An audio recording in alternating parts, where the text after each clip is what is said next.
কেউ কথা রাখেনি। কবি সুনীল গঙ্গোপাধ্যায়। কেউ কথা রাখেনি, ৩৩ বছর কাটল।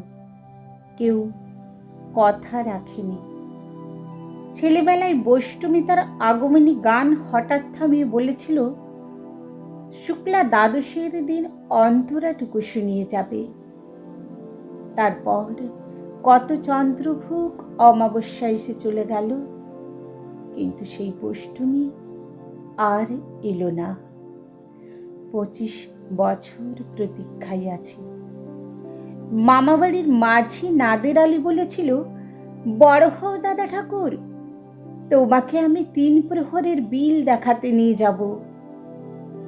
সেখানে পদ্মফুলের মাথায় সাপ আর ভ্রমর খেলা করে। নাদের আলী, আমি আর কত বড় হব? আমার মাথায় এই ঘরের ছাদ ফুঁড়ে আকাশ স্পর্শ করলে তারপর তুমি আমায় ৩ প্রহরের বিল দেখাবে। একটাও রয়েল গুলি কিনতে পারিনি কখনো। লাঠি লজেন্স দেখিয়ে দেখিয়ে চুষেছে লস্কর বাড়ির ছেলেরা। ভিখারির মতন চৌধুরীদের গেটে দাঁড়িয়ে দেখেছি ভিতরে রাস উৎসব। অবিরল রঙের ধারার মধ্যে সুবর্ণ কঙ্কন পরা ফর্সা রমণীরা কত রকম আমোদে হেসেছে। আমার দিকে তারা ফিরেও চায়নি।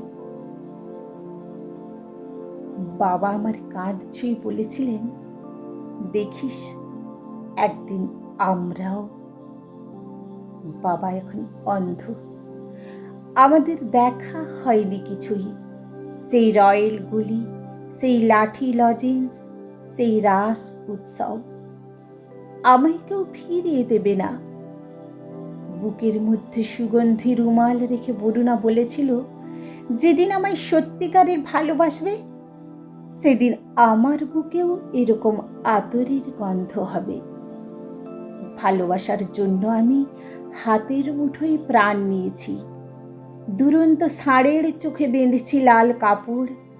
বিশ্ব সংসার তন্ন তন্ন করে খুঁজে এনেছি ১০৮টা নীল পদ্ম। তবু কথা রাখেনি বরুণা। এখন তার বুকে শুধুই মাংসের গন্ধ। এখনো সে যে কোনো নারী। কেউ কথা রাখেনি। ৩৩ বছর কাটল, কেউ কথা রাখে না।